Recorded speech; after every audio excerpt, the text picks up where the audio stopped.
Hi guys, this is Oliver TV and welcome back to my vlog. So kapag baguhan ka pa lang sa aking channel, huwag mong kalimutang mag-subscribe at pindutin yung notification bell para lagi kayong updated sa aking mga informative tutorial videos. So for this video mga idol, ay aking isi-share sa inyo kung magkano nga ba ang pwede natin ma-withdraw sa mga Metrobank ATM machine. Kapag ikaw ay mag-withdraw sa ATM machine ng Metrobank mga idol gamit yung Metrobank ATM card mo, ang maximum withdrawal po niyan per transaction ay 20,000. 20,000 po mga idol.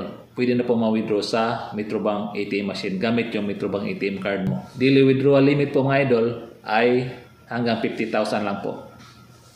Yung daily withdrawal limit. So kapag ibang ATM card naman po mga idol, ang gagamitin nyo sa pag-withdraw ng cash sa Metrobank ATM machine ay hanggang 10,000 lang po ang maximum withdrawal per transaction mga idol. So depende lang po kung magkano yung daily limit, pwede mo ulit-ulitin yung 10 per transaction. Kasi iba-iba po ang daily limit ng mga bangko mga idol, hindi po pare-parehas. Depende po yan sa bangko. So sana may natutunan kayo sa aking tutorial ngayon. See you on my next video and God bless.